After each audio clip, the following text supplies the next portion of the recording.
अस्सलाम वालेकुम, बिस्मिल्लाहिर्रहमानिर्रहीम। मैं हूँ सादिया सुहेल। कैसे हैं आप सब लोग? अच्छा जी, आज जो मैं एक मसला, एक शरई पहलू उसका डिस्कस करना चाहती हूँ, और मैं बार बार डिक्लेयर करती हूँ कि प्लीज़ मैं कोई आलमा फाजला नहीं हूँ। मैं अपने एक एक्सपीरियंस से आपके साथ शेयर कर रही हूँ, क्योंकि ये मसला हमारी बच्चियों को बहुत पेश आता है, और इस हवाले से हमारे माशरे में बहुत ज़्यादा अजीब व गरीब अकायद माने जाते हैं जो कि हमारे नहीं हैं। और हम क्योंकि बहुत अरसा इंडो पाक एक ही मुल्क था, हिंदुस्तान की सूरत में हम रहे हैं, और हमारा कल्चर बड़ा रहा है करीब हिंदुओं के साथ, डिफरेंट मज़ाहिब के साथ, और हर मज़ाहिब का अपना एक तरीक़ेकार और अपने अकायद होते हैं, तो हमने उनसे भी काफ़ी इंस्पिरेशंस ली हैं ज़िंदगी में। अच्छा, मैं अपने बचपन से आपको स्टार्ट करती हूँ, सुनाती हूँ, बताती हूँ, क्योंकि जो आप पर ख़ुद बीता हो तो आपको ज़्यादा बताने और समझने में आपको आसानी होती है। एक तो ये कि जब बच्चियों के मखसूस आयाम शुरू होते हैं, इसको लेके इंतहाई बिदअतें, इंतहाई गलत रवायात मौजूद हैं। 2-4 तो मेन कॉन्सेप्ट थे। एक तो कि आप नापाक हैं, चलें आप नमाज़ नहीं पढ़ सकते, आप कुरान को हाथ नहीं लगा सकते, ये बात मानते हैं। अगर जैसे ये दुपट्टा मैंने ओढ़ा हुआ है, और अगर मुझे अगर उस टाइम मैं हैज़ की कैफ़ियत में हूँ, तो ये दुपट्टा दोबारा कोई नहीं ओढ़ता था, या कोई ओढ़ कर उसको नमाज नहीं पढ़ता था कि दुपट्टा नापाक हो गया है क्योंकि तुमने ओढ़ा है उस हालत में। तो ऐसा कुछ नहीं होता। जिस लिबास पर जब तक आपको गलाज़त ना लग जाए, उसको आप जब तक धो ना लें, उसके अलावा जो कपड़ा साफ़ है, जिस पे ऐसा कोई कुछ नहीं है, वो नापाक नहीं होता। आप ये दुपट्टा ओढ़कर ऐसा नमाज भी पढ़ सकते हैं। दूसरा ये बहुत था कि इसमें नहाना नहीं है, नहाना नहीं है। जब मैंने मेडिकली भी सर्च की और मैंने इस पे काम किया कि जो बच्ची को एडोलेंस के जो इश्यूज़ होते हैं, ख़ास तौर पर जो हम मखसूस आयाम में बच्चियां जो हैं वो अनहाइजीनिक हो जाती हैं, अपना हाइजीन को मेंटेन नहीं करती, वो बहुत ज़्यादा गायनिक इश्यूज़ का शिकार हो जाती हैं। हमारे यहाँ तो ये बड़े बूढ़े कह देते थे, सुना था, कह देते हैं नहाना नहीं है। 3-4 दिन गर्मी है, गलाज़त में आप पड़े हैं, बदबूएँ आ रही हैं, पर इसमें इसका मेडिकली कोई इफ़ेक्ट नहीं होता।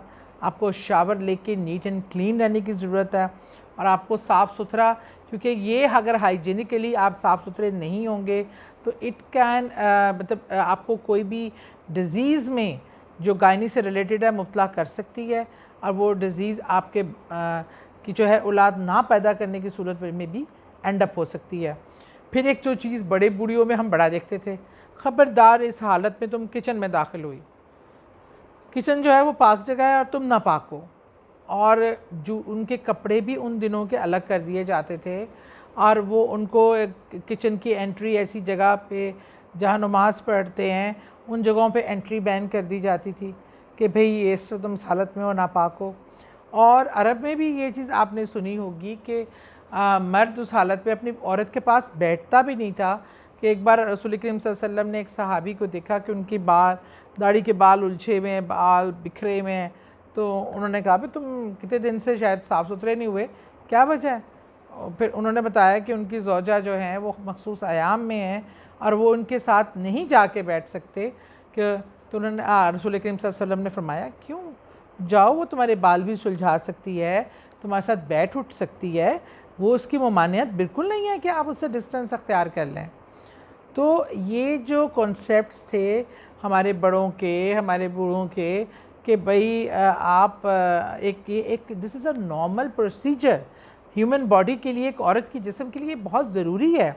और उसके बाद जब उस प्रोसीजर से अगर सेहतमंदी के साथ गुज़र रही है एज ए नॉर्मल लाइफ में, और ये हमारी बच्चियों को पहले से कभी नहीं बताया जाता। मेरा ज़ाती एक्सपीरियंस है, मेरा बहुत कम उम्री में मुझे ये एक्सपीरियंस हुआ। 3 दिन तो डर के मारे मैंने किसी को बताया भी नहीं, समझ नहीं आती थी क्या कहना है, क्योंकि बड़े छुपाते थे ये बात बहुत ज़्यादा ये। और बच्चे समटाइम पता नहीं चलता था, स्कूल कॉलेज में आती थी बच्चियाँ और अजीब व गरीब हुलिया, और उनको पता ही नहीं चलना इसको हैंडल कैसे करना है।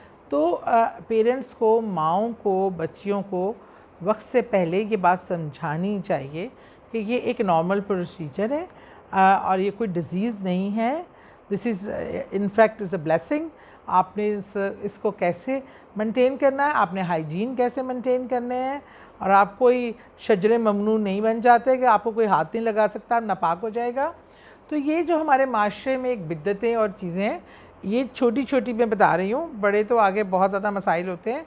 इनको हमें समझना है, अपने बच्चियों को समझाना है और इन बिद्दतों से दूर रखना है, ताकि वो हाइजीनिक के लिए भी और इस्लामिक के लिए भी अच्छे से इन मसलों को समझ सकें और लेके चल सकें। बहुत शुक्रिया।